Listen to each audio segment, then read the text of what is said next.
Good evening, and welcome to the LockerRoom Chronicles with What up? myself, Eugene, my guy Bill Clemens, and my homie Lyndon Rome. Man, Lyndon's my guy. I appreciate him. Bill's my co-host. Tonight, we're doing something extremely special. We're going to take time out to let our queens know that we appreciate them. Not just the Yes, queens of yes, the HBCU page, but queens in our families, our daughters, our mothers, our loved ones. We're living in a day where a lot of our sisters are feeling like they're not valued. We able to talk to a few sisters, and they have voiced their opinions about some things, and we just want to let them know we hear you and we support you. So I'm gonna let actually Lyndon said something kind of smooth before we started. I kind of want him to kick this thing off.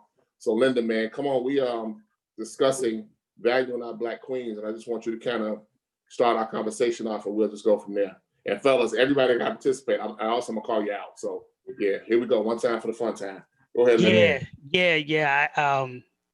As Eugene was stated, we were having a preliminary conversation before we went live and talking about, pretty much just how we, value, women out here today.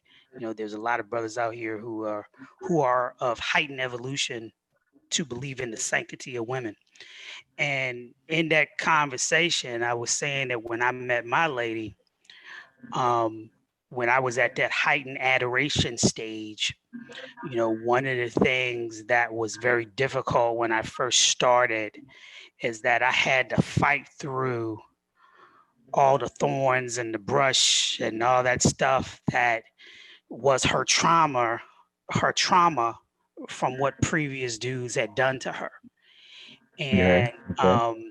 it was it was painful to see a woman interact with a man who respected her, you know, grew to love her, but had trust issues from what what I would say little boys have done in terms of, preying on the emotions of women.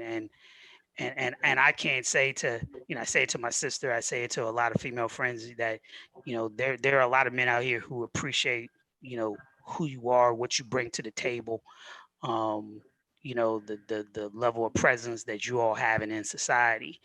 And there are Yeah, men such as myself who are committed to, um, wanting you all to be with us to help us be better men. And so, most definitely. Um, that's right on point, man. I sit back and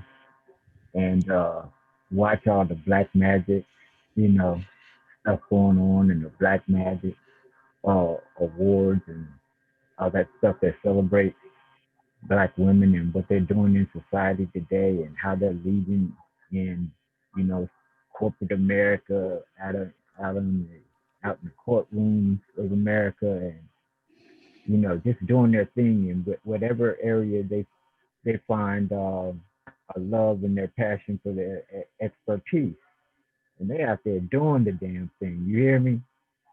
So I always uh, sit back and I'm proud. I don't hate, man. You can't hate because one thing about a black queen is when she is elevated, she will make sure a man is elevated with her. We want to make sure that we preparing ourselves seriously out here, fellas, that we're ready to be the kings as we promote, the queen in them to shine. And once we do that, once they feel secure in that we as men have their back, man, there's no better cheerleader in our corner. And that has all to do with self-preservation. If you really preserve your life, then you will value that which is a helpmate, a helper in life in order to get through this thing, man. We're going through trials and tribulations out here, and we need each other. And it's not good for man to be alone. So Come on, God is sir. telling us that we need our counterpart We need the helpmate that he made for us. We have to value that which helps sustain our lives. So if you're going to look at it from a selfish point of view, self-preservation, and if that woman is there to help preserve your life, then you shall value her like you would value any armor or any shield or any weapon that you may hold in your hand. She's all that. And we have to, if she's going to be our armor, let's not only just put on this bulky armor, let's shine it up, decorate it, adorn it, let everybody know that when we come out on that battlefield, our armor, something's different about our armor. And if we're celebrating the women helping us hold this kingdomship down, you know. I wish more people appreciated that, and we're here to encourage it. So, anybody else want to share some experiences? Myron, what about you, man? Rod, where you at? He went out here, he come down. Before, as Rod's coming down, I want to say something. I want to read something. So as we were sitting here talking, it's amazing how we always, we Google stuff, we look stuff up. And I read something interesting earlier. The Urban Dictionary, it says a black woman, it describes it. So I just want to read what it says. It says, a woman with African heritage.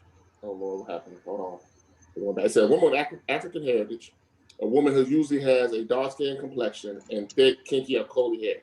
A woman who comes in a variety of shape sizes, which can range from slim to slender to thick and curvy. We're going to really deal with that because there's some situations that happen that I don't appreciate. Let me pause there. Fellas, listen to me very closely. I'm trying to figure out how I can say this.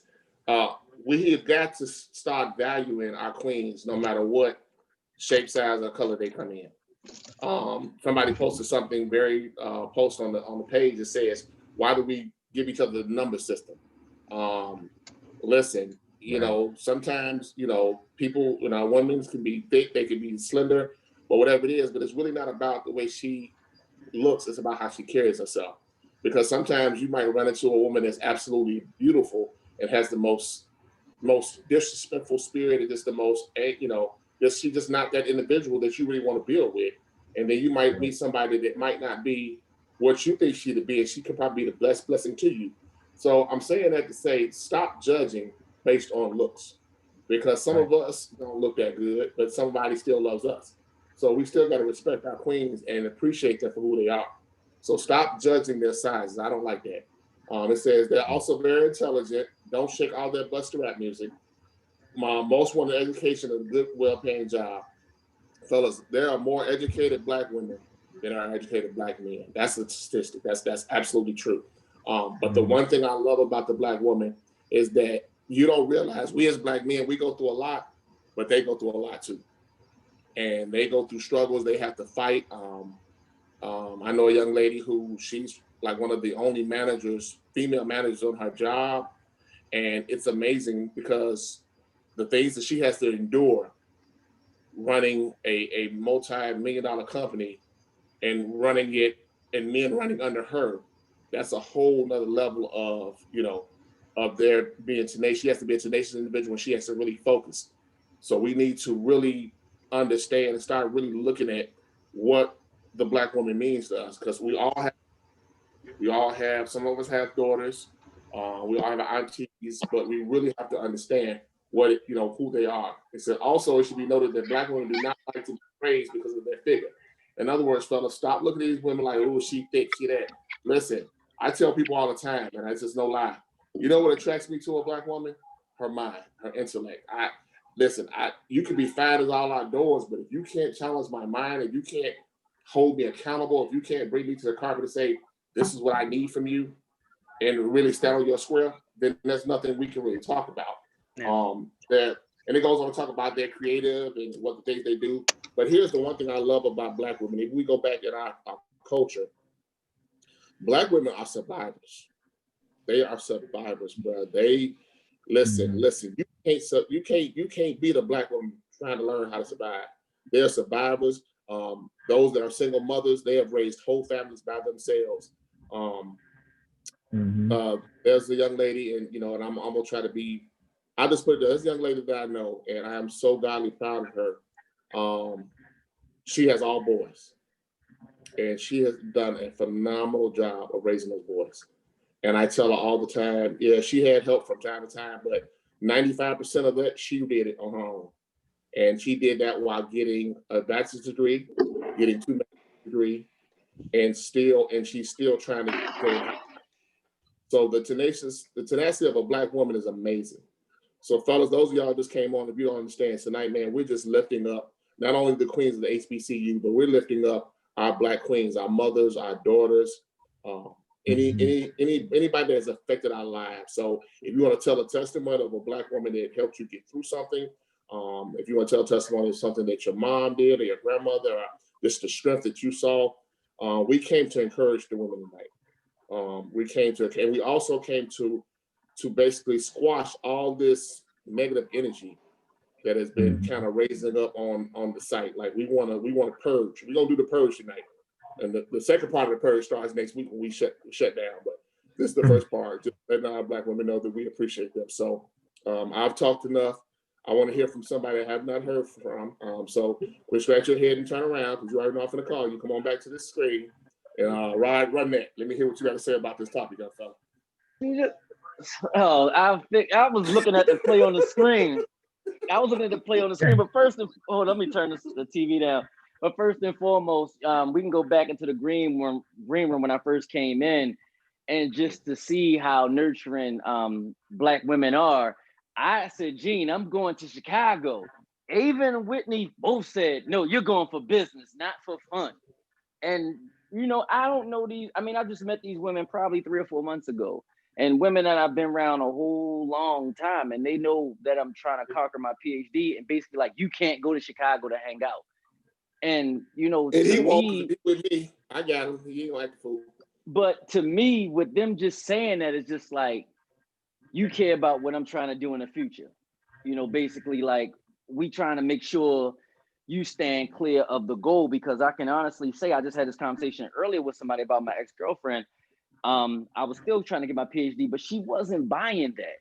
She was more like, you don't spend enough time with me. You don't do this, you don't do that. I'm like, lady, you want to eat peanuts or you want to eat steak? Because I'm always looking down towards the future. The present is the present, but I got to look for the future, basically. So, and at that time, I felt like this is what it was going to be, me and you.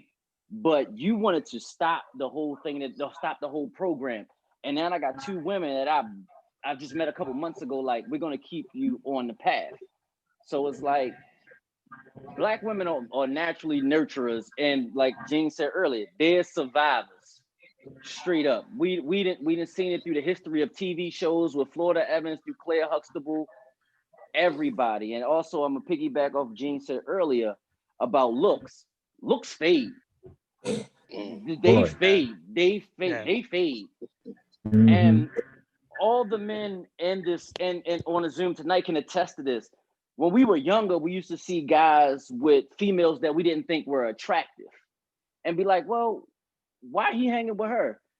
That's the other part of it. How she treats me, how she uplifts me, how she carries me.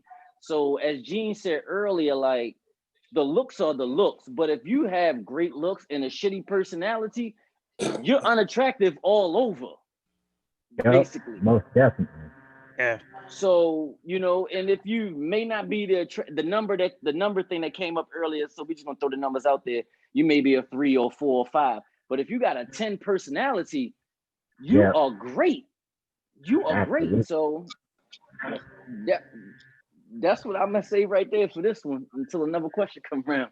Roger. Yeah, because at the end of the day, you got to get past looks and look at the content of character. Yep.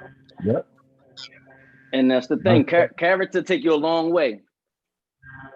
Character takes you a very long way, Lyndon. Yeah, because I've always followed this rule. I can do bad by myself. So a lot of people have adopted that, but here's the thing, Ben. If you what gets brothers hurt up, man, is when they might they might go for somebody that is like they think, oh, that she's an 8. All right, I usually only pull 5, but now she's an 8 and she's interested in me. I'm gonna have to keep her. Right, I gotta keep her around somehow. Next thing you know, you get caught up in that 8 is juicing you for half your paycheck, and you look around and you're like, this relationship isn't going anywhere, but am I going to continue to overspend myself in order to keep this 8 happy because I done started out trying to impress her in this type of fashion and I can't live up to it? Or, and a lot of brothers try to hang on like that and wind up broke and out of a job Wow. and Wow. everything just falls apart. So we have to realize that you know, um stay in your lane. I Whatever your call I lane call it, is, Uncle Bill, dating your pay grade. yeah. And Dating your realize pay and grade. value those sisters that might be um being overlooked. Because there's some treasures out there. When people are like trying to search for gold and everything and they just digging real shallow because they got shallow expectations and they got shallow um, ways of trying to exhibit their personality, then they don't find the real gold going shallow. So as soon as you start digging deep into a woman or into your relationship, then you start to strike gold, and you see that when you first dig up gold, it don't look like the gold you see in the store. You gotta Mhm. brush that dirt off. You gotta brush the extra minerals off. You gotta, polish that thing up a little bit. Sometimes purify that gold by fire to burn off the impurities so that you have something more pure. Burning off that fire, that threshing room floor period, is a painful period.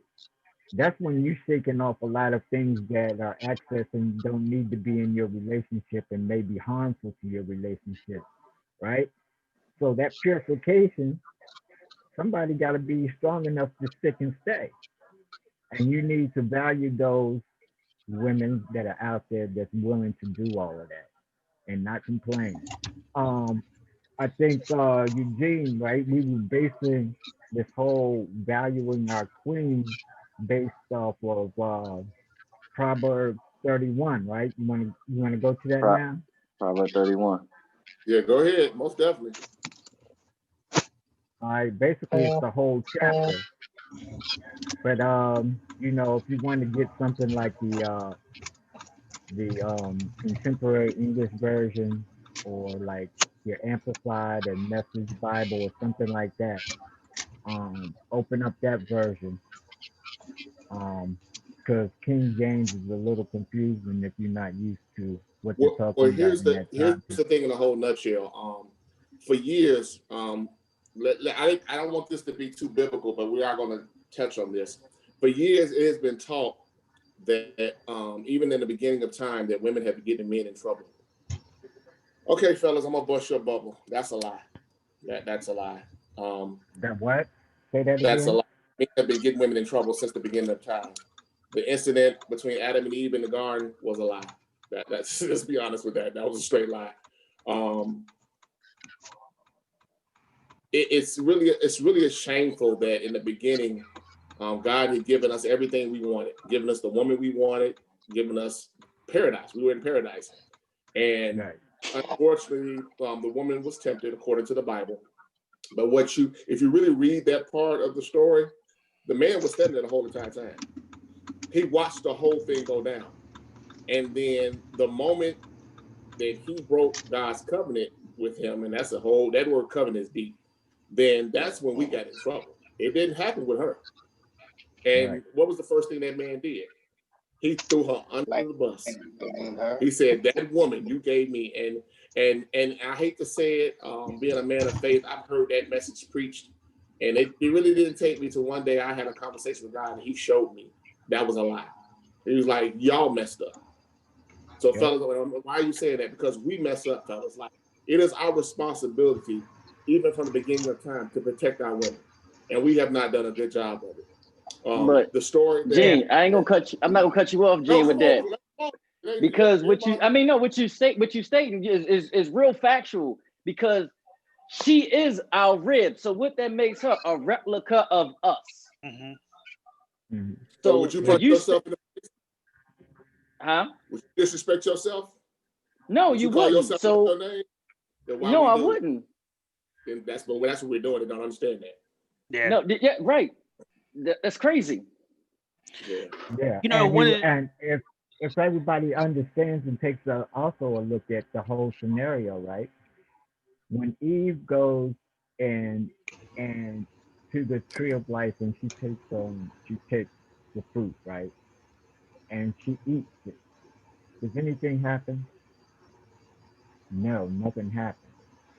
Nothing happens until she comes back to him and offers it to Adam. Now Adam's instruction and covenant was made with God in the beginning, that he instructed Adam to not touch or eat of that tree, right? So he gave those instructions to Adam. Now, when Eve broke it, nothing happened. When she offered it to Adam, Adam knew that he was not supposed to partake, and he did anyway. He let her convince him, and he did anyway. That's when the sin of man came. That's when the sin of man came. Gave it to him. He ate it. Wasn't no convincing. And right.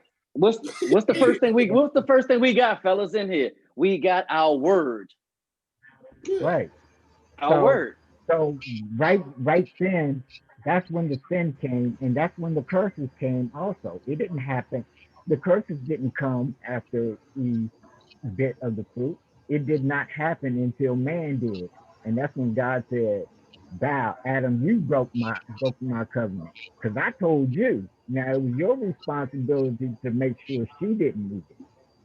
And you failed in your responsibility. So what you gonna do about it?" And we've always tried to flip the script. And come on, man, we gotta take ownership of that.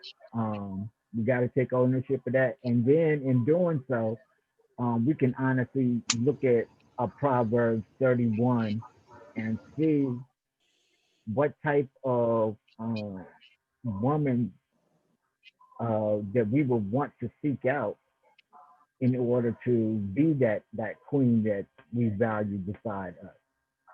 Right? Linda, I got a feeling when you finish, Bill, Linda was finna say something. I got a feeling it's gonna tie in right what you're saying right now. No, go ahead, Linda, and then what was you about to say, Linda? Because I want to hear that. No, I was just kind of, trying to feed in on what, Bill was, saying. Between the three of us, you all are the more the biblical scholars, than I am. But I look at it in terms of, Proverbs 31, finding a good woman. What are those, what are those qualities that we as men exhibit and implement to make sure that when we have our woman, we keep them uplifted, Okay. Bill, you said something powerful, and I think the fellas missed it. Fellas, we really owe these women an apology. And like Linda said, it's not about really being a biblical scholar, but even from the beginning of time, brothers, we threw them under the bus. We threw them under the bus. I could even take it a step deeper, man. And I really don't want to go there because it'll probably make me emotional, because I'm very serious when it comes to talking about our Black women. I mean, think about the things they endured in slavery, man. They degraded our women so horribly. But here's the powerful thing. I'm not gonna say her name, but there's somebody on this page who had a conversation with me one day, and she really made me feel protected. She said, I worry about the Black man, no matter who he is, when he walks out the door. Especially if I know you, if you're my friend, if I know you, I worry about you. And she said it in a ferocious manner, like, I will kill somebody over my Black friend, over my Black men. Like, she was just that protective. Like, You know, y'all, I don't want y'all shouldn't feel afraid. You shouldn't feel neglected. And that's the way I want us as men to be. Now, listen, fellas, you don't have to feel this way about your significant other only, your children. I mean, like me, I have 5 daughters, and I will kill a brick about mine. We have mothers, we have aunties. It's just in this day and age, man. I'm from the old school where the village raised us, and there were a lot of things that we saw that exhibit respect, and I really don't see that nowadays. I don't see us, respecting our queens and really valuing them. Before we get to Proverbs 31, I just want to say this about that verse, about Proverbs 31. It has been taught and preached over and over again, to me, in my opinion, as a measure whereby women, Black women, or women, period, have to measure themselves. But when you really look at the story, it is a mother telling her son what to look for in his queen. For instance, everybody on here is an educated Black man. We all have degrees. Not saying that there's not something wrong with a woman who doesn't have a degree. That's not it, because there are some beautiful women out here that don't have degrees, that are intelligent, and they can support you. But she was basically saying, King Lemuel's mother was basically telling him, look, you are a king now. And in order for you to function as a king and to protect yourself and protect your sanity, you need to pick this type of woman. And the amazing thing about it, the 10th through the 11th, 10, 11, and 12th verse, for me, this is my personal opinion, is it for me. I can go all through the rest of it, that's fine. But if you can't get past the first, those 3 verses right there, and it's a real simple verse, I'll tell you in a nutshell. A woman, a Black woman, and we're talking about Black women tonight. I'm not talking about anything out of order, but Black women, when let me tell you something about us as men. When we give our hearts to you, we're telling you we value you, and we believe in you, and we know that you got our backs. When a Black man can openly and freely give a woman his heart, I'm talking about for real, fellas. I ain't talking about, you run a game, like you really say, you know what? I trust her. She brings value to my life. I'm gonna use my boy in this favorite word. I vetted her, and she has passed the test. So if I can give her my heart, then I know she's going to protect me under no circumstance. There's a picture I saw on Facebook one day. We all know, you see what I got behind me, the lion. The lion is the king of the jungle. But what people don't understand is when somebody tries to attack a lion, the lioness get in front of him and they put their head in front of his neck, because that's what the predator is going to try to attack, to get him down. But the lioness gets in front of him and puts her head there and is ferocious with it. Another thing people don't know, lions don't hunt. The lioness does. The lioness goes hunting. The lions don't hunt. The lioness does it. So, and even in this day and age, you can look at it. Let's be honest, man. And I'm not saying this to try to make, get no brownie points, man. But Black women are our backbone, brother. We wouldn't be here without them. And Rod said something powerful. God created woman from you. What's wrong with us? Right. I say us. I'm not pointing nobody out. I'm just saying, what is wrong with this society that we don't respect the very thing that brought us here? Society, women, these Black women that's our backbone, bro. I was blessed to be raised by a mother and father, but I can tell you this much: my mother had a major part in me, major part of me being the man I am. My father gave me that gorilla tactic, but my mom, she gave me the compassion. She gave me the softness that I have. She gave me how to love or how to treat a woman. I really think that's why I have 5 daughters, because I'll be honest with y'all, I was an angry dude in college. I was an angry dude in my younger years because a lot of stuff that I seen some crazy stuff between my parents, man. I experienced some crazy things, but I think God gave me all daughters to soothe me and to calm me, because having daughters will definitely calm you down. And it'll definitely make you look at things in a different perspective. Having one to do it, but 5, bruh, listen. It's amazing. So I don't want to take up all the time. But come on, fellas, man. Let's talk about this, man. Let's talk about this. Yeah. Gary said he 3. Yeah. Roger that, Gary. Mike, I heard you all. One of the things that I want us to look at here too. Go ahead, Myron. Is, as we're uplifting, I think we've covered the importance of our sisters and what they bring. I think one of the things that we need to really focus on as men is, what does uplifting them look like in our day to day? Because I There think we that's go. one of the things that we miss. Because I don't think we really, I don't think it's for the ones that disrespect. I don't think that we don't know that they're valuable, but we take them for granted in some Mhm. of the things that they do, because they do it, just out of, it's what they do. So we take it for granted, and we don't show the appreciation. We don't show the protection and all that. So Yeah. I think one of the important things for us to do is to look at what it is. What does it actually look like to protect them, to value them day to day, in the actions that we do? What are some of the actions that we need to do to show them that we value them and that we care for them? Because I think that's where a lot of people miss the boat. You know what I mean? We don't really know how to show it. We don't know how to express it, because we're not used to it. Whew. Mhm. And for a lot of us, we have not seen that. You know what I mean? We grew up, Mhm. a lot of people grow up in families where they don't see um, the man showing value and expressing the value and protecting and doing all that. So a lot of them, a lot of us don't know how to do it and don't know what it looks like in a day to day, type of situation. So I think that's one of the important things that we can look at and see, what are some of the key things that we can do to show that they are valuable, they're respected, they're trusted, they're, all of that.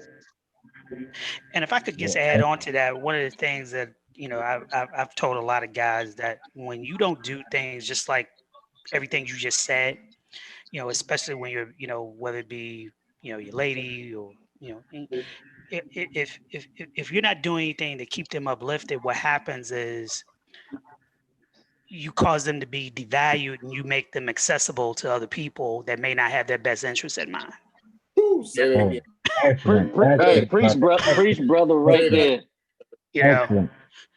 so it's as men, as we have to always, you know, um, you don't ever want them to be so devalued they become low hanging fruit.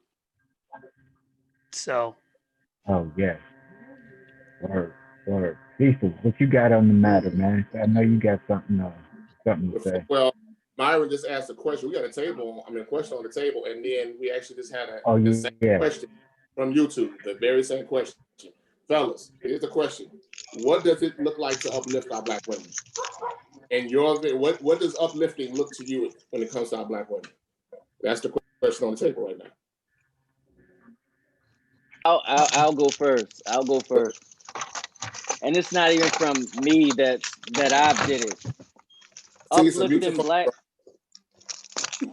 uplifting to me comes from, it's 2000 and 2020. Uplifting to me showed me uplifting in 2006 when my stepfather, who's now my stepfather, walked into my mother's life. I saw a different change in her, because the fact is, she was fucking hard on me like crazy. Just like, then when my stepfather walked in, it just became a whole nother thing. So I saw the whole uplifting. She got married 5 years later, 9 years happily married. That was the uplifting I needed to see from her, from being what the stereotypical black woman, angry, upset, bitter, blah, blah, blah. But when he walked into her life, it just changed. And she got 2 boys. And we both looking like, what the hell happened? right. And she got married. And and she told me one night when we were talking, she said, I waited 49 years. No disrespect to neither one of you 2 fathers. I waited 49 years to find my king. I got him now, and I'm good. Wow. And that's just that. Yeah, good stuff word. right there. Wow. Ooh. That's All right, what's up. who's next? Wow. Awesome, Rod. That was awesome. What's this other one? Valuing a queen valuing a queen day to day to me looks like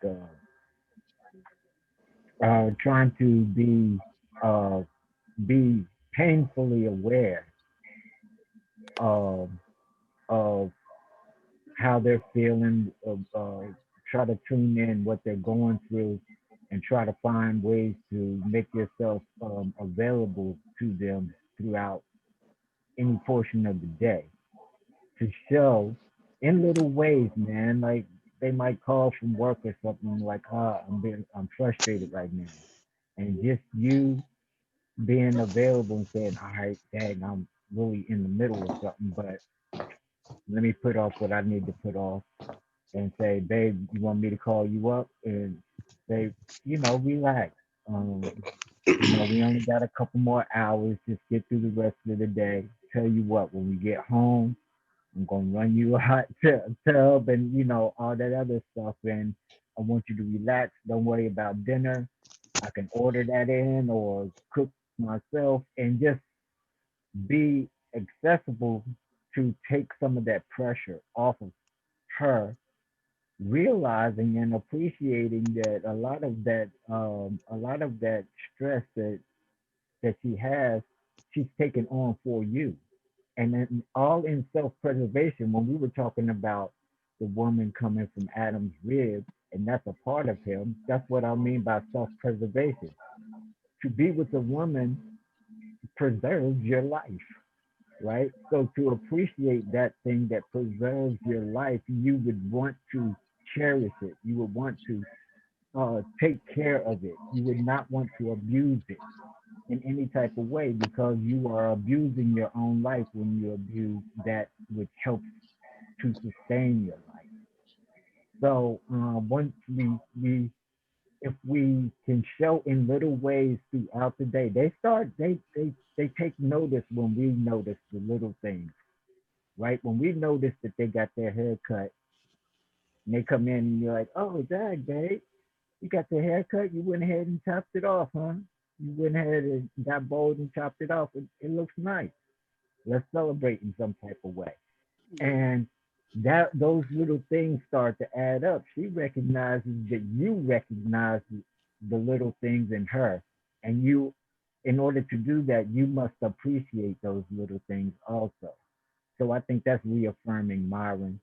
And that's those are some ways that we can show on a day to day that we appreciate our queen and value our Yeah. queen. Yeah. Brothers, one of the things that I did when I first got with my lady. So what a lot of people don't know about me, I'm not one of these brothers where I'm into texting and stuff. I actually am an old fashioned guy. I have my own personal stationery. So I actually write, I write notes, I write letters and things of that nature. And one of the Mm-hmm. first things I did for my lady when I first got with her, because of everything she had been through and everything she had shared with me, I took one of these cards, I mailed it to her, and I had two words in the card. And those two words are, you matter, you matter. Right, And right. at 50 years old, she had never had a man tell her that she matters. So it's the little things that you can do to keep to keep women uplifted and things of that nature. So that was just a little testimony I think was, kind of relevant to, Oh, that making was sure our merciful. queens are uplifted. Right. Gary had I his got an hand up. idea. Cecil, Yeah, you're I'm gonna next. make a Gary couple first. points. Want to make a couple points. First of all, Adjust, I grew up in the adjust two. your camera, Gary. I can't. We see it like your nose, kind of. I don't know. Adjust Oh, your camera. There we go. There you go. yeah, There you go. no. I grew up in a two-parent household. My parents stayed married literally until death did they part. Mm-hmm. One of the things that I had trouble with is encountering women who you want to show love and affection to, but they've been bruised. Oh my God, this is gonna take a turn. This conversation is going to take a turn. They've been bruised, and so you have to, as a man, you have to be able to recognize that because you need to adjust your approach. What's up, team? But you have to also still be that compassionate person. to when you are going to, just like Lyndon said, you know, he listened to his lady's story, and then you matter. Mm-hmm. You got to be compassionate no matter what or what type of woman you encounter. You still have to be compassionate. She may not be the one for you, but let that interaction with you be, well, at least he was compassionate. Ooh, Jesus, say that again. Mm-hmm. At least he was compassionate. So if you've been around love and you've seen it work, and like I said, my parents were married 11 days short of their 63rd anniversary. It was when my mother passed. When you've seen that day in and day out, you know what it means. You know how important it is. You need to carry that compassion in your relationships so that nothing else, the woman that you were dealing with, can say, yeah, he was compassionate. Mm-hmm. He was compassionate. That's a good way. That compassion takes you to the protection part. Mm-hmm. Mm-hmm. Okay. Now, one of the things that as men we have to do, this society in 2020, this society is getting rough. We really need to be out front in front of our queens. We need to be the fence between hurt, harm, and danger in our queens. I mean, Right. like Gene, when you were talking about the lions and the lionesses protecting the lions, there's a little video I saw once. There was a pack of hyenas surrounding a couple of young lionesses, and it was one particular. And by the way, the leaders of the packs and hyenas they're usually the larger ones too. Mm-hmm. So there was this one particular female that was just harassing all the lionesses, and they were. The king came over, snatched this sucker up by her neck, bam, bam, bam. She was dead, and then everybody scattered. He just went back to what he was doing. That's the kind of way we need to roll. When we step in, it's handled. That's the kind of protection we need to bring. Roger that. Okay. Okay. Yeah. Hey, I wanna, hold on, I see some turn because he was next, Maya. There you go after him. Hey guys, how y'all doing tonight? What's going on, Hey, man? what's up? What's up, Cecil? So when it comes to valuing our queens, I'd like to go back and finish up something Bill said earlier. He said that it's not good for a man to be alone. And the rest of that verse is, I will create a helpmeet for him. Mm-hmm. Brothers, the first thing you need to understand is she's here to help you. No matter Mm-hmm. what, she's here to help you. And once you get a revelation that she's here to help you, not something somebody said, but that she's here to help you, you will understand that you have no other choice but to value her. Now, my opinion, our problems in our relationships start day one as far as men. Our responsibility when we choose, are you choosing a woman that can help you? Or are you choosing a woman that can make you feel good for the moment? Mm-hmm. We talked about earlier looks and number systems and this, that, and the third. And let's be honest, we're human. We want something that feels good or whatever. But if you can really be honest, some of us may have had what we thought were a 10. And halfway through the night, they got on our nerves. They was fine. They looked good. They smelled good. They got on your nerves. I think there's a movie, and this is not a put down, but there's a movie that says, see all the women at that pool? Somebody, they done got on somebody's nerves. But the problem is, like Eugene said earlier, that brother didn't pick right. That brother didn't know how to nurture that woman. That brother, he saw what he wanted, but you have to pick right. You have to understand, like Rod was saying, I got, We see you, Gary. I got, sorry, Gary, you distracted me. I got a goal in mind. I'm trying to get a PhD. I'm trying to go somewhere. And this person's not helping me. And then he said, He met two wonderful ladies, and in 2 months, they're on his side. They're supporting him. They're lifting him up. So, brothers, we have to stop, sit down. If you don't already know, I'm sorry, not to assume, but if you don't already know what your purpose in life is, what your goal in life is, what's your plan, what are you want to doing in life, stop dragging around women in circles. Sit down and figure out where you're going in life so that she can help you. One of the things that frustrate women the most is they're on your side, they're quote unquote in your boat, and you don't have an oar. Where we going? What we're doing? What's the plan? We joke about it all the time. What do you want to eat? Well, why do you have to ask her? Just pick something. Or better yet, what do you know about her? What's her favorite food? Study your woman so you know what she wants ahead of time. Just the effort. And here's the thing, you don't have to be an archer. You don't have to hit the bullseye. Just be bold, confident, and direct. And just shoot. You're going to hit, hopefully, you're going to hit the target. You're going to hit the backboard. Are we still talking about basketball? You're going to hit the rim. How many people get tip-ins? A tip-in's still 2 points.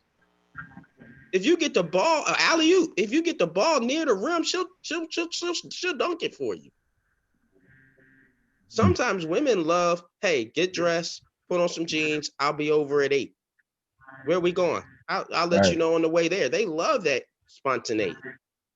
But when you're talking to her, you're getting to know her. Like somebody, I think Lyndon said, you vet her.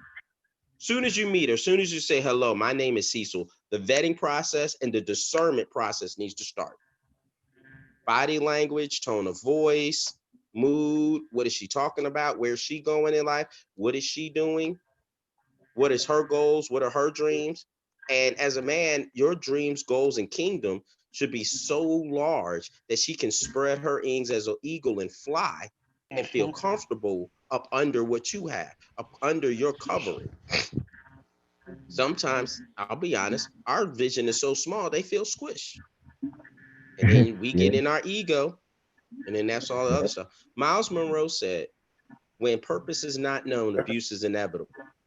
Do you know the purpose for your life? And then within your life, do you know the purpose of hers in your life? Why is she here? What do you want her to do? So I just want to say, to me, valuing our queens is understanding, one, that we need their help, period. No matter how big you are, no matter how much money you make, no matter how smart you think you are, no matter how whatever it is that you put your confidence in, and don't be wrong, confidence is great, be bold in yourself. And then after that, recognize that you still need her help. And then what are you going to need her for? Where are you going in life? What are your dreams? What are your goals? What are your passions? And how does she fit in that? And like Bill said earlier, are you constantly communicating that to her?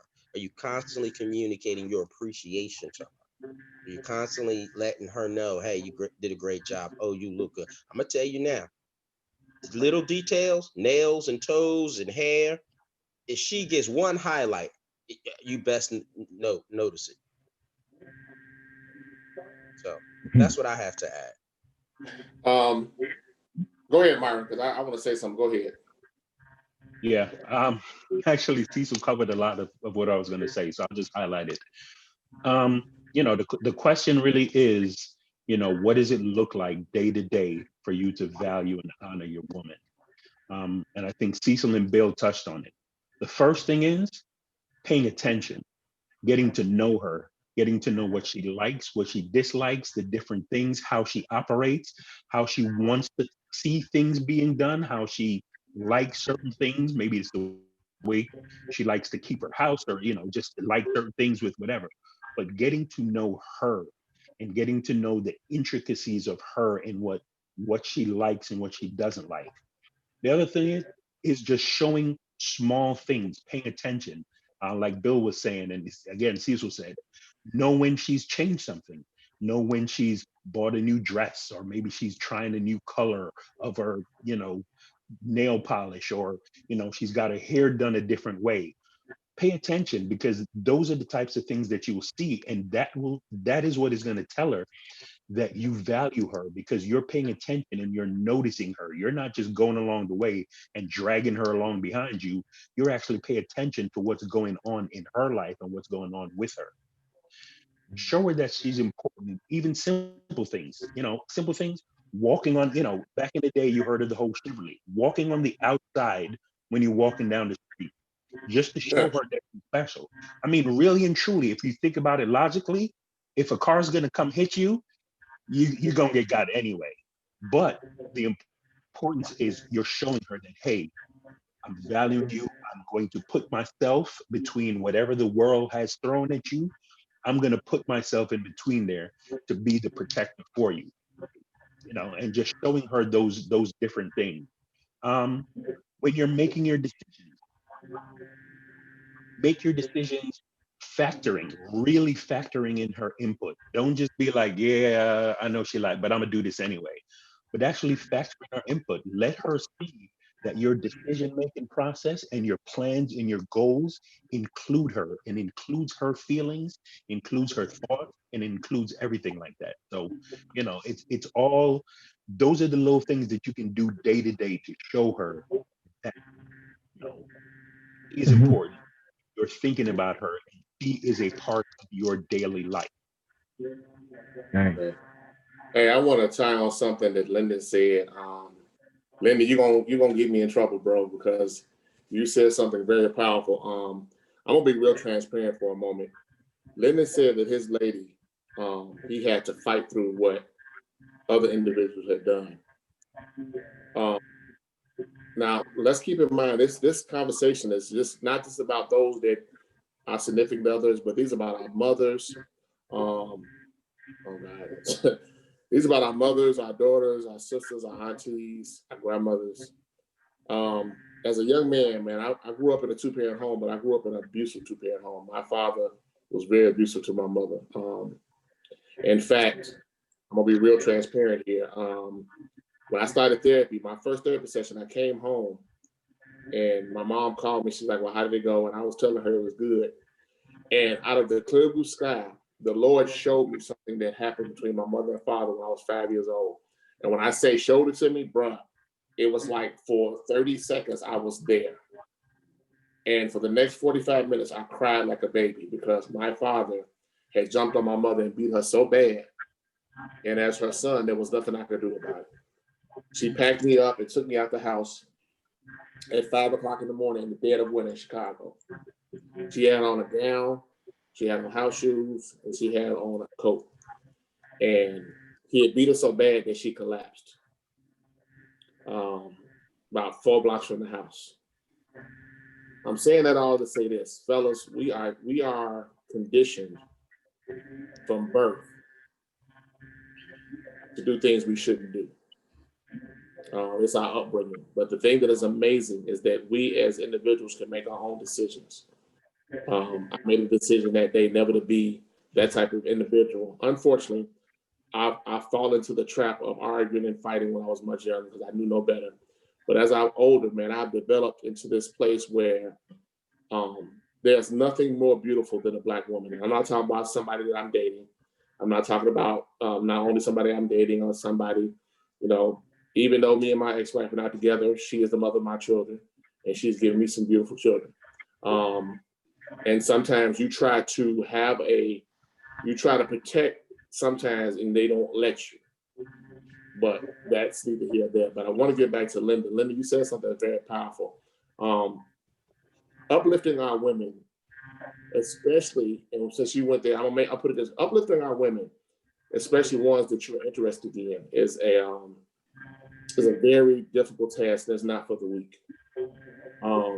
Case in point, I was involved in a situation and sort of like with Lyndon, but you know what I did? I thought back about all the things I've gone through and I said, God, you know what, I'm gonna handle this differently. I'm gonna go about this differently. So what I did was, from time to time, we would have those difficult conversations and she would tell me about things that happened to her in her previous relationships. And I would listen. And fellas, I want you to do me a favor.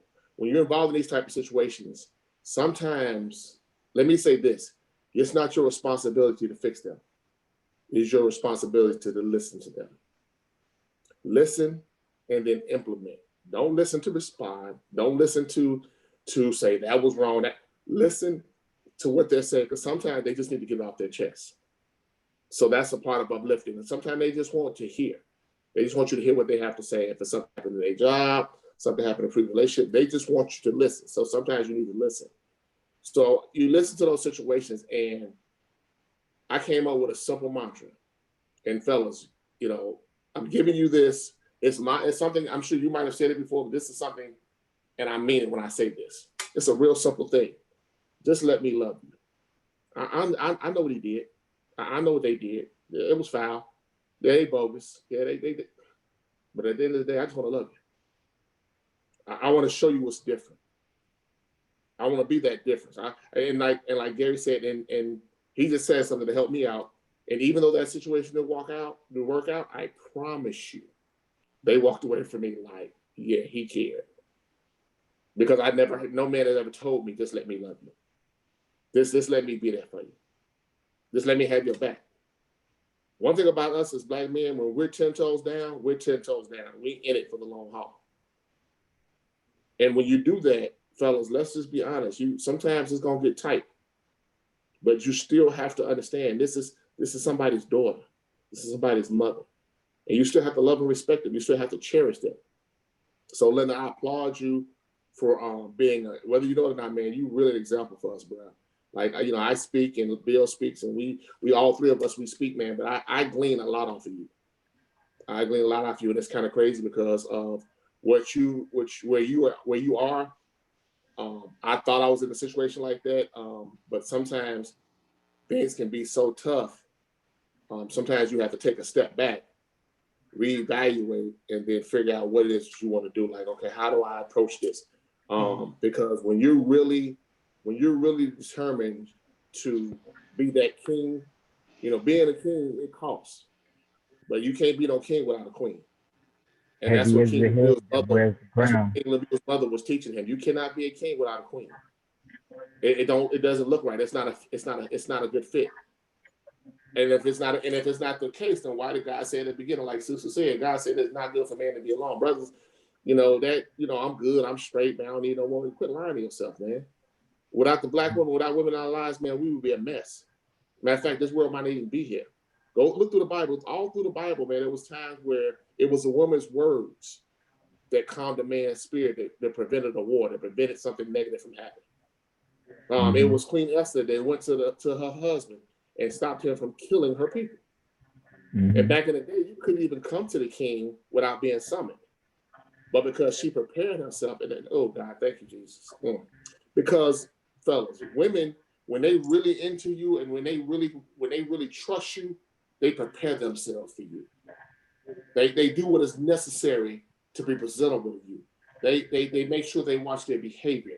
So they go through great lengths to make sure that they compliment us. So fellas, we need to start going through great lengths to make sure we protect them. Not just our ladies, but our daughters, our mothers, our sisters. Go back to the days when, and it's kind of, you got to be careful because it ain't like it was in the 70s, but go back to the days if you've seen some injustice, you might not get involved, but maybe like, man, like, okay, God, figure out some way to kind of, handle that situation. Because what I don't ever want to hear is that I'm tired of hearing our sisters saying that Black men ain't nothing, or we're not protecting them, or they feel devalued. That is as a Black man, that should be the most painful thing you'd ever hear. Yeah. Because it's clear. In the beginning, God made woman out of us.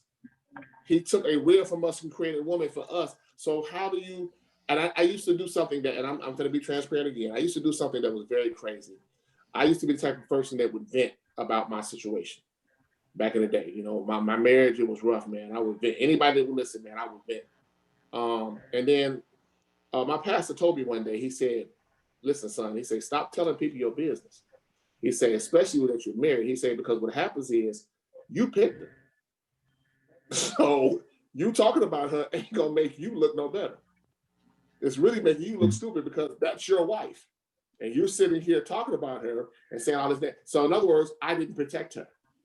Regardless of the foolishness, now don't get it twisted, because of the foolishness that we were going through, you still have to protect. And that's a whole nother conversation that we'll get into it when brothers start getting married, to let them understand that you have to cover your spouse at all times. You don't let y'all business get out in the street. Yeah.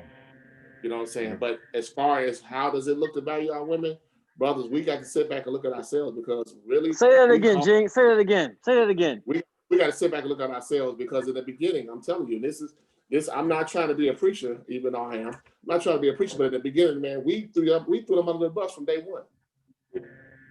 Now, God gave us a blessing, and the first thing came out of Adam's mouth was that woman. So here's how y'all know that we as men had failed back then. Who did God ask for when he came to the garden? He didn't ask for Eve. He didn't look for Eve. He said, Adam, where art thou? Even though he knew where Adam was, but he wanted to see. Because it was Adam that messed up. He wanted to see what Adam was going to do. And what's the first thing that came out of? He said, we hid from you because we were naked. He's like, whoa. What do you mean you naked? How you know you naked? Well, that woman, whoa, wait a minute, hold on. So, brothers, what I'm saying is accountability. Stop throwing them under the bus. Even listen, and I know there's been some, and let me address this. There have been some posts recently that have been unfavorable for both sides. We're family. This is a positive energy group. Like, we really need to figure out a way to squash all that, because at the end of the day, sisters, y'all been hurt, and we're sorry. And when I say we're sorry, I didn't do it, but I'm going to apologize for men right now. I'll take the hit. We're sorry. Second of all, we hurt too. We've gone through things too, but we've got to come to some middle ground and squash this foolishness, because at the end of the day, we all we got. And if you look at what's been going on in this political arena, oh my God, we got a question from the YouTube group. So we're going to throw the question out there. The question just came across is, what does it mean? Why is it so difficult to find men that are 10 toes down? I'm sorry, fellas, that I put us out there like that. And basically what 10 toes down means, I'm with you till the wheels fall off. Like, if you really commit to a woman 10 toes down, I mean, I'm here. I'm not going nowhere. I'm rooted. I'm grounded. It's me and you. So the women want to know, and the reason why I say it's women, because they're watching from YouTube. And the brothers, we should be in here. They want to know, why is it so difficult to find a man that's 10 toes down? So y'all want to answer that, fellas?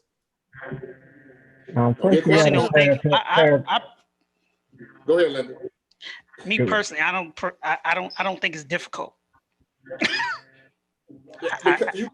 We cut different, but in general. I get it. I get the question, but it a lot of it goes back to vetting. Sometimes we let people coming in that don't deserve your time. The juice ain't worth the squeeze. I love that saying, but let me ask you a question. I got you, Gary. We can come to you.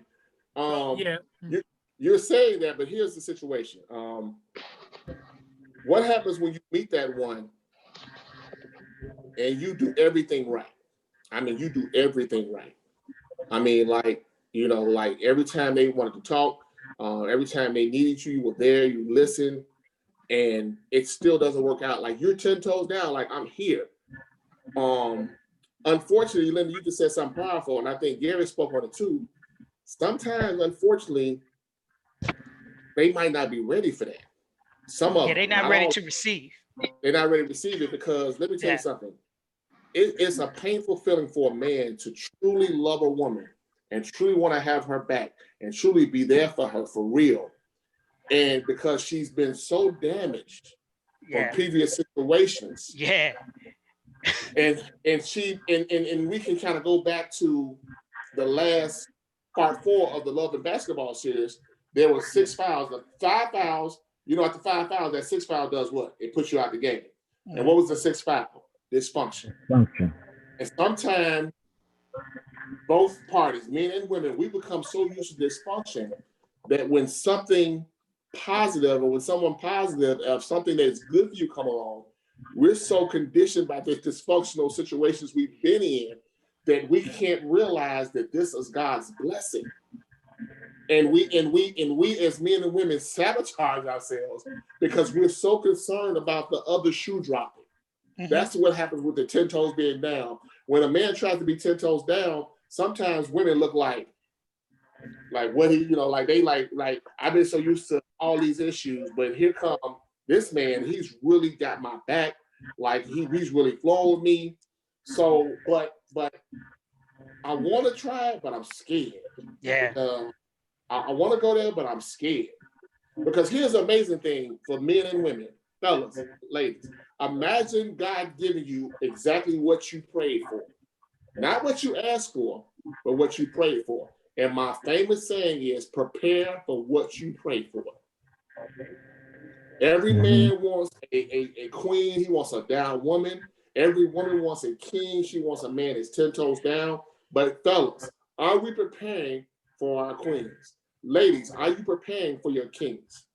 Men, are we protecting our women? Fellas, ladies, are you allowing us to protect you? Are you telling us, are you in trouble? Because sometimes we can't read back, fellas. We have to, it's okay to have the spirit of discernment. That's powerful. But sometimes, like I said, it goes back to when a woman is talking, listen to her. Because sometimes she just wants you to hear. And then understand when it's the time to react and when it's the time to be like, okay, babe, I'm listening. So at the end of the day, 10 toes down for me means no matter what, I got you. And I mean that. It's like with the fella, I tell the fellas on here all the time, if something happens, I don't care. I'll catch a flight and pull up. I don't play that. And I'm a man of my word. And hey, when I say I'm a man of my word is bond, and my bond is life. And I'll let my life pass before I break my word. And that's what I stand on at 52 until they put me in the ground. If I tell you I got you, I got you. And that's real life. But sometimes, like Linda said, sometimes people not ready to receive that. And fellas, word of advice, when that happens to you, brush it off and just understand. I don't want to jump ahead because we're going to talk about this the next meeting. But Dr. Daniel said something real powerful in his 5th installment of Love and Basketball. Sometimes when things happen, you just have to take it for face value because you're trying to look for an answer or a certain response. You might not get it. And if you do get it, does that mean it's going to fix how you feel? It's not. So sometimes you run into experiences where you're not allowed to be the king, allowed to be the protector, allowed to be the individual that you are born and bred to be. So don't let that distract you from protecting the next one, because that's what's happening. A lot of brothers are scarred and they're afraid to react, they're afraid to care for that woman that deserves to be cared for because maybe one that did deserve it or didn't appreciate. Let me rephrase that. I apologize, ladies. Every woman deserves to be respected. Every woman deserves to be protected. Every woman deserves to be loved, but maybe they're not ready for that. So let me say it that way. I'm gonna say they didn't deserve it. They just weren't ready for it at that point. That's right. So what you have to do, and I know it's a difficult situation, and that's why we got groups like this. You have to find you a group of brothers that will help you maneuver through this, and that way prepare you. Like, okay, I'm hurt, but you know what? That was a lesson where I learned. And navigating that way, the minefields. You don't do that. Go ahead, Linda. I was just saying what you just said, navigating the minefields. Yep. You need some people that will mic check you and say, no, you need to stay away from that situation, as opposed to some folks that I've seen that have invested, months and years of their lives that they will never get back, Right. in a situation that didn't help them. Let's say, Gary, go ahead. Say what you got to speak on. Yeah, I was going to try to get back to the question that was asked was, why is it so difficult to find a man who wants to be 10 toes down? I thought women didn't look for the men. The men were supposed to find them. That's true. Okay, but basically, first of all, women, you all control the mating process. You control who you give time to. You control how long you give the time to them. You determine how far it goes, and you determine when it ends. We not the players, brothers. I told y'all that. Told y'all. I done told y'all. That. Listen, fellas, it's like Gary said, it's their world. It's their world. You just have to figure out a way to. Squirrels trying to get a nut. See, I don't know about that. Hazelnut. But getting back to the question. Why is it so hard to find a man who's 10 toes down and appeals to me. That part is never spoken enough, but that's the major issue. Because there can be plenty of good men out there, but if they don't appeal to you as a woman, he's not getting the time, he's not getting the opportunity. There are plenty of good men out here who want to be 10 toes down. And you have every right as a woman to exercise whatever preferences you want. But understand that comes with a cost. Mm-hmm. That man may not be the skin tone. He may not be the height you want him to be. Right. But he's able to be consistent. Oh, come on, sir. He's able to be consistent, but guess what? He can't get a shot at the title because he don't look a certain way. He ain't a certain height. He didn't go to a certain school. He doesn't drive a certain car or whatever. You know, you got to ask yourself, I said this in a, you know, don't let your expectations and preferences be so lofty that you miss your blessing along the way. Come on with that. Hey, Landon, I remember a great coach, Bobby Knight, who was a college coach, getting high school kids. He always said, potential will get you fired. All the time. Well, I came back on a good one. Potential will get, and ladies, I don't know if y'all understand this, ladies, but in the world of sports, if you got a veteran that's proved himself and you got this big hot shot coming in, I would rather take the veteran over the hot shot that's coming in because the veteran is proven. Potential will get you fired every time. That's right. Yes, sir. Oh, we talking good now. Consistency. Real good. Can I say something right behind Go ahead, Rod? Stephen. Go ahead. No, hold on. Hey, Let me turn this one.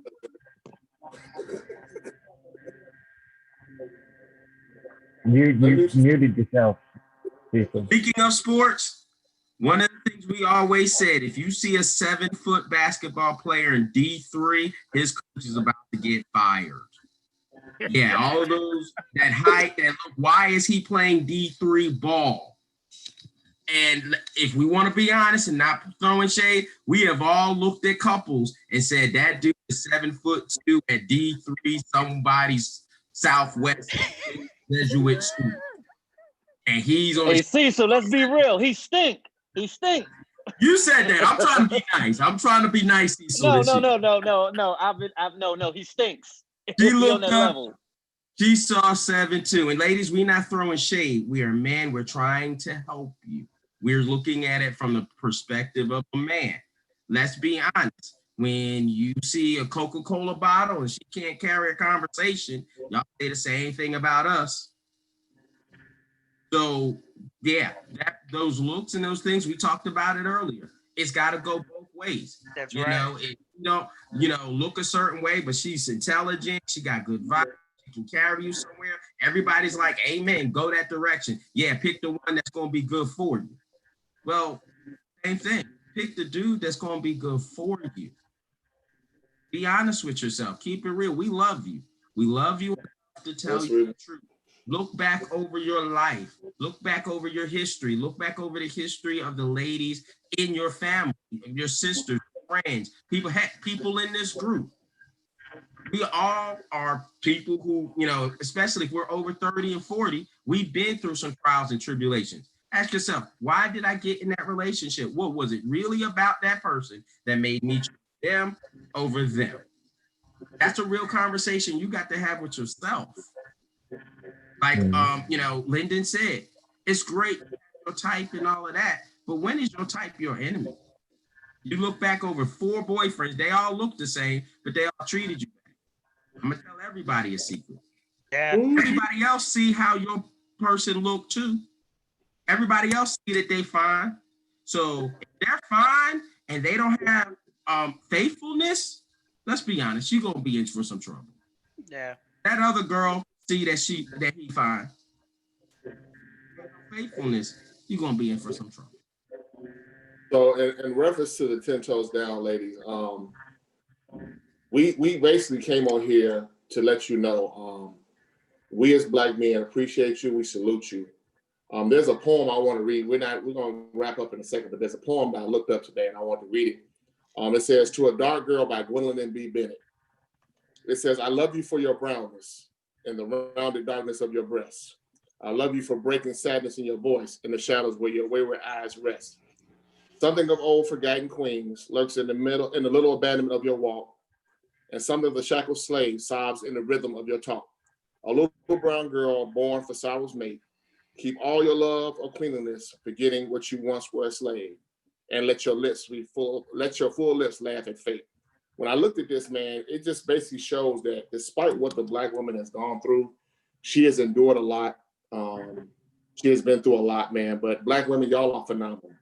Y'all are phenomenal. I could have did "Phenomenal Woman" by Maya Angelou, but I didn't want to do that. I just want to let you know, we as Black men, every Black man that's on here, those that wanted to be on here and doing whatever they're doing, we salute you. We appreciate you. We apologize if we've ever disrespected you, if we ever said something out of order, if we never appreciated you, if there was times that you needed us to listen and we didn't, we apologize. Charge it to our heads and not our hearts. That's the purpose of the Locker Room Chronicles. We as Black men are on here trying to become better men for our societies, better fathers, better potential husbands, not better potential, but better husbands in the future, better fathers, better brothers towards one another, better protectors, better priests of our homes. Like, we're really trying to do what's best for us first. So that, because one thing that I know for a fact, a Black woman will look at a Black man that's trying to better himself, and she will follow him to the ends of the earth if he has a plan. If he's actually going somewhere and doing something positive, she has a plan. So we appreciate you. We appreciate you dealing with our foolishness. We appreciate you raising us. We thank you for raising our sons by yourselves. We thank you for raising our daughters by yourselves. We thank you for, even though we weren't there, you still made it happen. You still put food on the table. You still put clothes on their backs. You still got out, went to work. You still got that degree. You're still working on your degrees. You still doing what you need to do. We appreciate you. We value you from the bottom of our hearts. Just give us the grace to know that these men that are locked up with me right now, we're coming back to our place, our rightful places as kings. That's the whole purpose of this. That's the whole purpose of this. Again, let's kind of cut back. Not cut back. Let's stop the negative text, the negative messages on our page. It's okay to joke and kid, but let's be real. Let's start there. Protecting our queens. Let's start there. Let's start on the page. And we got one more question that's they're gonna come through. So when she takes the question, I'll let you know. But let's start appreciating our women, appreciating our queens, our sisters. Let's start showing some love, fellas. Like, for real. And if it's not in you, then pray and ask God to put it in you. But I will say this: unless you know who you are and you're self-aware as a Black man, you're not gonna be able to do that. You're not gonna be able to love. You're not gonna be able to protect. You're not gonna be able to cover. Because until you know who you are, until you really know who you are, you really do yourself a disservice to even knock on somebody's door and stop and get out the DMs. If you don't know where you're going, get out the DMs. Please don't listen. The last thing, and I'm gonna say this roughly, and I'm talking to us fellas: stop activating these women if you have no intention on keeping their attention. If you have no intention on protecting them, if you have no intention. I'm at a point in my life where I want to start being intentional. I don't need no more friends. So if you want to friend zone me, ladies, that's fine. And I'm cool. But I don't need no more friends. I got enough friends. Like that's how my Drake said. No new friends. I don't need no more friends. New friends. But I will protect you. If you want me to be your big brother, I got you. There's a couple of women in the group. They call me their big brother. They know I got them. They adopted me. They like, that's my big brother. I got them. But we're here to let you know, ladies, we humbly apologize. We apologize for the lie we told in the garden. We apologize for the lie we told in the biblical days. When I think it was either Isaac or Abraham, one of them lied. They asked him who was that woman, and he said that was his sister. That was actually his wife, because he didn't want them to snap. Abraham, I should say. So he didn't want them to snatch her up and rape her. So he lied and said it was his sister. So we have been not protecting you for some time. Gary laughed because you know what I'm talking about. It actually was both of them. They both did it. I thought so. I know I wasn't crazy. They both did it. At the end of the day, we have failed in certain areas. So I humbly as a man, I apologize. And I ask that you forgive me for any wrongdoing I've done, but understand this, charge it to my head and not my heart. Charge it for me not understanding your value. Charge it to me not understanding what you mean to me. Charge it to me being raised in a dysfunctional situation. Charge it to society. But at the end of the day, now what you can't charge to my heart, because now I'm learning. Now I'm becoming self-aware. I am self-aware, and I'm learning what you bring to the table. Hell, in this day and age, some of y'all are the table, because some of us as men have failed. But overall, there are brothers out here that are trying to do what they need to do. And I just want to let you know, we appreciate you, we salute you, and we honestly, from the bottom of our hearts, love you. And that's real talk. Gene, you got to answer the last question. Yes. Oh yeah. Let me see what the last question was. I didn't see it. Did y'all see it? Yeah. Are the men not finding the women because of their preferences? Ladies, we dealt with that. We just dealt with that. We just dealt with that. Listen, Cecil dealt with it. I think Myron dealt with it. We just dealt with it. And I know Gary dealt with it. Fellas, that's another thing. Let's say this. When you approach a woman, let's be honest with you. Let's be honest with each other. You know when you see her, if she's your type. Fellas, stop trying to be slick. Stop this. I'm just gonna put us out. Don't do that. It don't take a rocket scientist to figure out whether or not this woman is your preference. And sometimes maybe your preference might not be what you need. That's a better way to say it. Check your preferences. Because y'all out here for these Naomi Campbells and these these fine model type women. Listen, man. Listen. I'd rather have a woman that really loved me and had my back. And she might not be a 10, but she an 8, she a 7. I know we don't want a number, but I mean, I'm just saying, like, I want who God wants for me. I want the woman that fits me. I want my rib. There it is. See, that's what's wrong with y'all, fellas. Now I'm about to punch y'all in the throat. Some of y'all walking around running while your side hurt because you putting ribs on your bone. You trying to put a rib on you don't belong to you. You attaching yourself to something that don't belong to you. Oh boy. That's a whole other conversation. We'll be here another 2 hours talking about that. Stop looking at somebody that don't fit you. Right. Stop looking at what you think might fit you and be honest with yourself. Because fellas, some of us ain't 10s. Well, you out here trying to get a 10-piece, you ain't a 10. Some of y'all are good too, but you out here trying to get 10. Yeah. Like, what? Like, come on, let's keep it 100. Let's keep it 100. You want somebody that's 36, 24, 36, and you 2 steps away from being a king. You ain't seen a gym. You ain't seen a gym since 8th grade swimming, but you want a dime piece, and you ain't even 2 cents. So you have to really understand, because listen, I've experienced dating some beautiful women, but they weren't on my level. That's why I don't look for physical attraction anymore. Yes, I want her to be fine. I want her to be cute, but I do not look at her as, I don't look at that no more. I look at her mind. Like, you want to stimulate me? Yeah, you fine. Because let's be honest, fellas, a woman gonna stimulate your lower extremity. We know that. But what I want, can you mentally stimulate me? Can we have a conversation that makes me go, Because really, that's how I get out. If you come to me with a good conversation, then that's what pulls me in. That's what pulls me in. Matter of fact, the last situation I was in, Lyndon, that young lady, she vetted me. And it really turned me on, because I didn't know what she was doing until I realized what she had done. And now I'm be honest with you, I fell in love with her because of that. Yeah. Because she took me through the vetting process. When I say I followed all the stages, the getting to know, the dating, to the casually dating, and then we became exclusive, and then We talked about it. Like each level of our relationship, we talked about what we were doing. So when it became to the point where it was intentional, because you do know because you're dating fellas, that don't make you intentional. Okay, that's a whole nother. We're not gonna do that. That's a whole nother declare intent. Just because y'all seeing each other don't mean y'all really together. You got to declare intent. If you don't have a conversation, what are we doing? Gary, that's my testimony, bro. Just because she pulled up and spent 3 or 4 weekends with you and y'all got it in, don't mean that's your woman.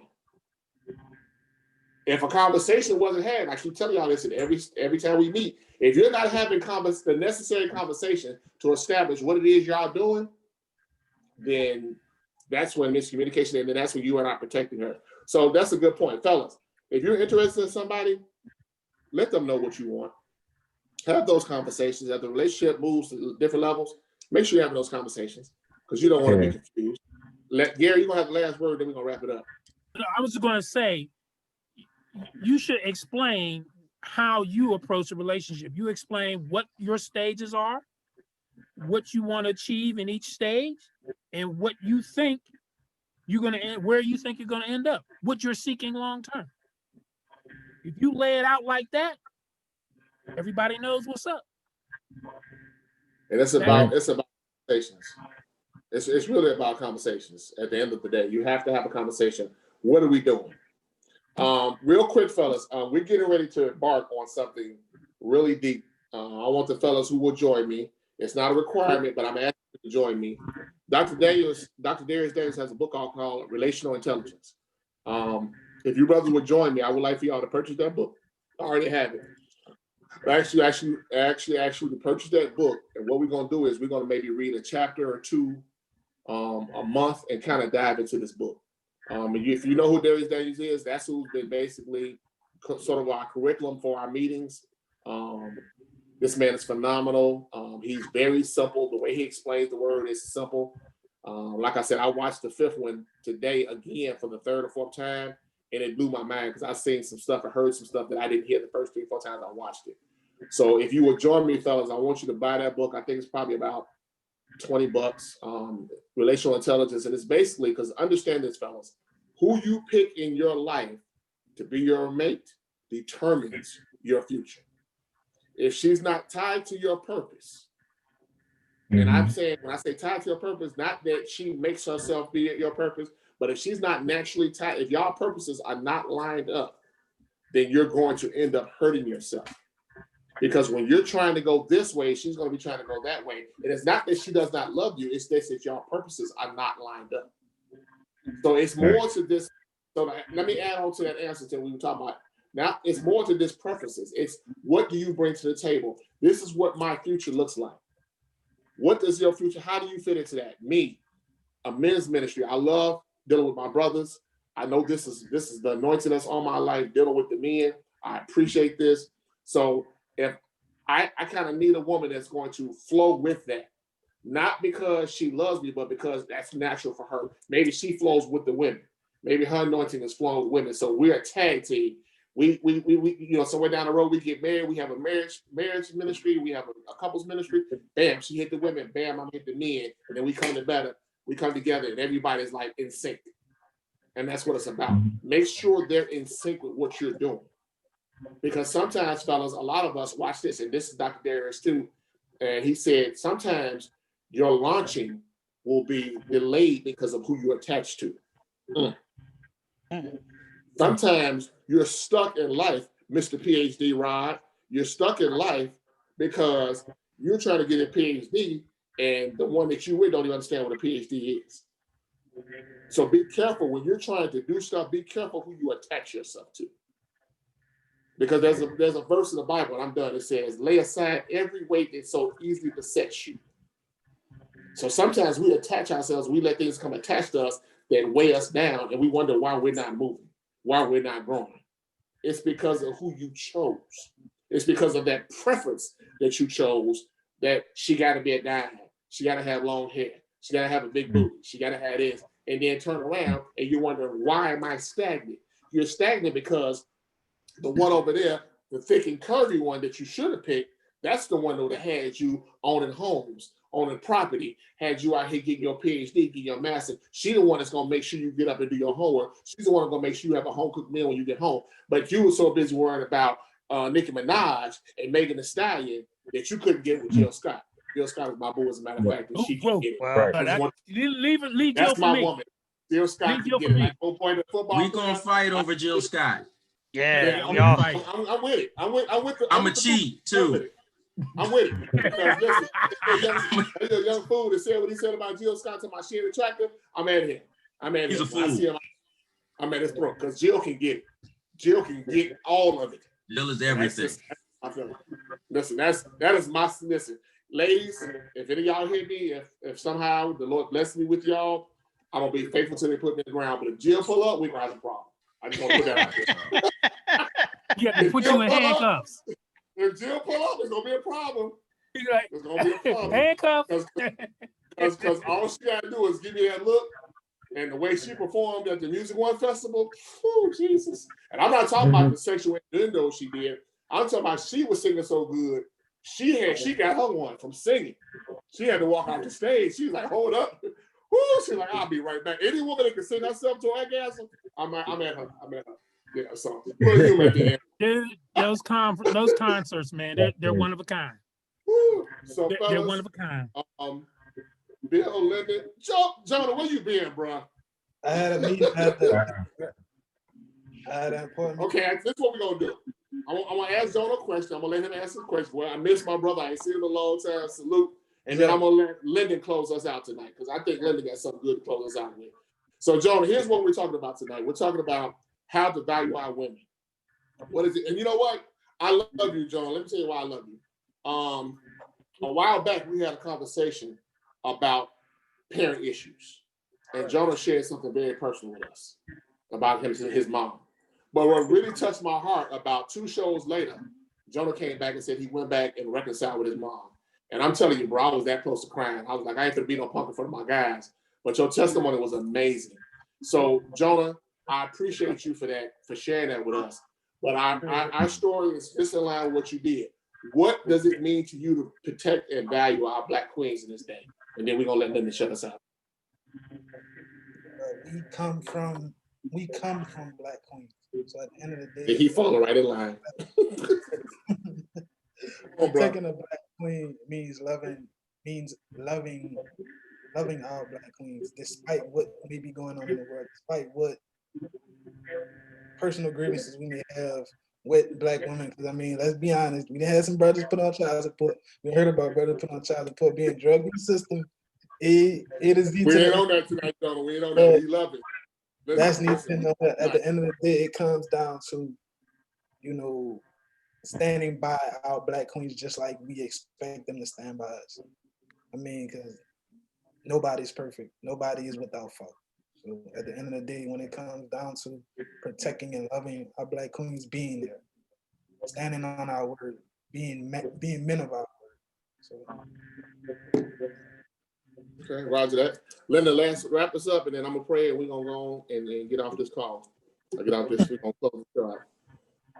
No, I'd just like to say, to the ladies. Well, to the ladies, I said 2 words earlier. You matter, and I need every woman on this, watching, to always remember that, and to, always love yourself first. Okay. Bill, last words. That's what's up. That's what's up. I want to echo Lyndon then and say, you matter. You matter.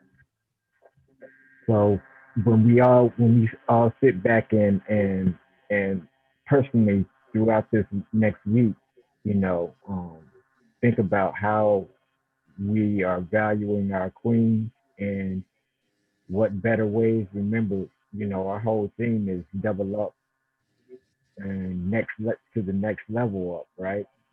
So we're talking about doubling up our efforts. Let's double up our efforts to appreciate some of these sisters out here. Let them know in any type of way, whether it's buying them a lunch or going on a video date with them, or doing something special in whatever unique way that you find yourself doing. Show some appreciation for our queens out here. They need to see and feel some love. Somebody said the love has gone out of HBCU lounge, singles lounge, and everything. So we're trying to restore that. Let's limit the, the snarky posts that kind of sucker punch each other, and let's uplift each other more. And let's do this. I mean, we're here to all come together and potentially find love. So let's act like it. All right. All right, That's Roger. it, Eugene. Wanna All right. finish that? All right. Well, I'm right with Bill. Ladies, you do matter. You do matter. We appreciate you. We salute you. Again, forgive us if we said some slick stuff and we put some slick posts. We didn't mean it. It's just, we kind of react. We don't want to be reactive, but we want to be proactive. So as we close this out, again, ladies, you matter. Linda said it, you matter. Bill said you matter. Ladies, you matter. And I'm going to add on to this. This allow us to be the men that you want us to be in your life. Be it a big brother, be it a father, be it a future husband, be it a boyfriend that's turning into a husband, whatever it is. Kind of allow us to do that. Just give us a chance. And then the thing I love about a Black woman, be that coach so that we're not doing what we need to do. Kind of pull our coattail and say, babe, can we talk? And let's have that conversation. And kind of, and really say, hey, let's go. And understand this. If I'm gonna put this on a biblical point, and then I'm gonna pray. The enemy knows exactly what he's doing. He's attacking our Black women because if I destroy the Black woman, and I destroy the family. He used to be the Black man. He used to attack us, and he's still attacking us. But he's really attacking our women, making them feel less than what they are, and that's not the case. So I'm standing as a Black man, and I'm telling the enemy, get your hands off of our queens. Police brutality, get your hands off our queen. Domestic abuse, get your hands off my dope, addicts, whatever it is, anything that is negative, I rebuke all of them. We're not doing that. I'm standing as a priest of this LockerRoom Chronicles as a man of God, and I'm saying, Satan, you have no more power of our ladies. Brothers, we will not speak negative to our ladies. The old saying is, if you don't have nothing good to say, don't say nothing at all. So we're going to charge the atmosphere. So as we go to prayer, dear Heavenly Father, I thank you for this meeting tonight. I thank you for the men that came out tonight. God, right now I'm asking that you cover our queens, cover them as they go to work, cover them as they're in the classroom teaching, whatever their professions are. I'm asking that you cover them as they go into the store, as they get their home. I'm asking that you cover their homes with the blood. Apply the blood to their homes so that when the death angel comes, it passes over them. God, give our Black women rest. There are some of our Black women that are working so hard that they are about to burn out due to this COVID situation and not really being able to enjoy themselves, God. But I'm asking that you would give them rest. On tonight, God, there's some of our women that are on this page right now that need to be healed, God. And when I say healed, not only physically, but emotionally, spiritually, God. Heal that void that's in their life. Fill that void that's in their life. Anything that we as men have done, God, we ask that you forgive us, God. We humbly repent for any abuse that we have done to our women, to any abuse that we've done to our daughters, anything that we've done that we did it in ignorance, God. You asked us to forgive us, God. God, I'm asking that you would give us to understand, give us a spirit to pray for our women, be it our sisters, our mothers, God.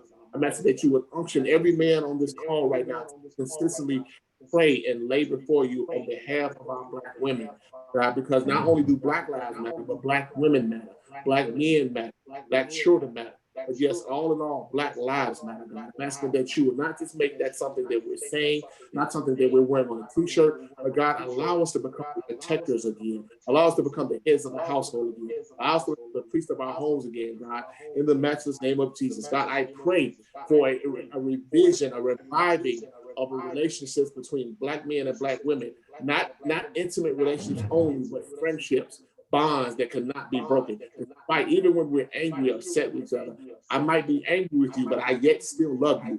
Not let anger push us away and no longer love our sisters and no longer feel like they need to protect. But in the matchless name of Jesus, God, give us that ferociousness to let anybody know if you put your hands on one of mine, we will deal with you in that manner. God, we are not a violent people. We're not an angry people, God, but we are in a situation and we are in a society where things are bad for our Black women. They are being killed for no reason. They are being abused for no reason. They're being subjected to things they don't need to be subjected to. But God, we thank you. We thank you for Black men, and we thank you for avenues such as this, that we can come together and voice our opinion and let them know that we love them. And we pray that you begin to soften their hearts, God. Begin to break up the fallow ground on their hearts because of something that has happened from other men that have done them wrong, that have abused them, and have mistreated them, God. Break up the dysfunction, God. Do not allow them to remain in that dysfunction. God, give them a purpose in life. Let them see what their purpose, let them see their value, God, so that when a man that values them comes to them, they will appreciate him coming into their life. Make us have harmonious relationships, God, in the matchless name of Jesus, God. We're asking that not only make us harmonious, God, but when we're approaching women or we're talking with them, let us make sure that we are coming in a godly way. We're coming in a mannerable way, coming in a respectful way. Remembering that this is somebody's daughter, this is somebody's mother. And God, we're asking right now that despite what we see, oh my God, despite what we see, God, that we're trusting you to fix this situation. So God, once again, please cover each and every Black woman that's on our page, each and every Black woman that is in the world, in our cities, and our communities. God, we ask that you cover and protect them, God. In this day and age, they are not valued, God, but let us as Black kings, not only the ones in LockerRoom Chronicles, but begin to let it be infectious, where it will spread out to other Black men, that we will start appreciating and valuing in our Black women, God. And we know we can do it with you. So God, with all that being said, until we meet again, God, let the sweet communion of the Holy Ghost rest, rule, and abide with us both now and forever, not because we're afraid, but because we fear and reverence you. Let no mechanical harm to anyone. Let everyone have a peaceful night's rest and let them find their home in the same condition they found it in when they left. In Jesus' name we pray. Thank God. Amen. Amen. Amen. Amen. Amen. All right, brothers. I love you, man. Salute. Amen. Salute. Take care, brothers. Hey, Take care, brothers. James, Thanks, everybody. Yes, sir. James, Yeah. let me say something real quick, because Go I've been ahead. trying to jump in all night. But Go ahead, Mike. the Holy Spirit told me to shut up and listen. So that's what I've been doing all night, listening. So Salute. the talk tonight really helped me, because it was a lot of things that I wasn't adhering to as a man. And it really helped me out tonight to kind of help get myself back into perspective. So All right, roger that. y'all know, me That's being all I need to quiet hear. We good. wasn't anything wrong. It was just the fact that I just needed to shut up and listen. That's all. Cool. All right, salute. Hey, John, it was good to see you. We missing you, bro. We missing you. All right, brothers. I love y'all, man. Peace out. All right. Peace Peace out. out.